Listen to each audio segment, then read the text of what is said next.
മദീനയിലെ മരുക്കാറ്റും ലഹരിയാണ്. മദീനയിലെ മസ്ജിദുൽ നബവിയും ലഹരിയാണ്. മദീനയിലെ അജ്വയും ലഹരിയാണ്. മദീനയിലെ മലമടക്കുകൾ ലഹരിയാണ്. മദീനയിലെ ജന്നത്തുൽ ബഖീ ലഹരിയാണ്. മദീനയിലെ മണ്ണും മരുഭൂമിയും മാമരങ്ങളും മാനപ്രാവുകളും കല്ലും പുൽക്കൊടിയും എന്തിനധികം മദീന എന്ന നാമം പോലും ലഹരിയാണ്.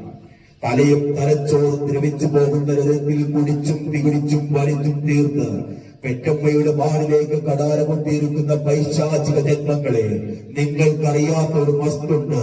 അത് മദീനയിലെ മാണിക്യ കൊട്ടാരത്തിലെ രാജാവ് ഹബീബ് സല്ലല്ലാഹു അലൈഹി വസല്ലമ തങ്ങളോടുള്ള പ്രണയത്തിന്റെ ലഹരിയാണ്. ആ ലഹരിയാണ് നമ്മൾക്ക് വേണ്ടത്.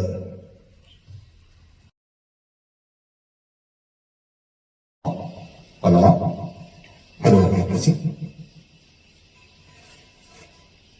പ്രകാശം പരന്നിട്ട് 1500 ആണ്ട്, നിലാവ് ചിരിച്ചിട്ട് 1500 ആണ്ട്, വസന്തം വിരിഞ്ഞിട്ട് 1500 ആണ്ട്, താരകം തെളിഞ്ഞിട്ട് 1500 ആണ്ട്, ഇഷ്ക് ഒഴുകിയിട്ട് 1500 ആണ്ട്, ഹുബ്ബ് വിരിഞ്ഞിട്ട് 1500 ആണ്ട്, മാലാകമാർ താരാട്ടുപാടി ഉറക്കാൻ കാത്തിരുന്ന ആരംഭ പൂവായ പൊന്നുമോൻ ആമിന ബീവിയുടെ ഉദരത്തിൽ നിന്ന് പിറന്നു വീണ കുഞ്ഞിക്കണ്ണുകൾ തുറന്ന് ലോകത്തെ കണ്ടിട്ട് 1500 ആണ്ട്.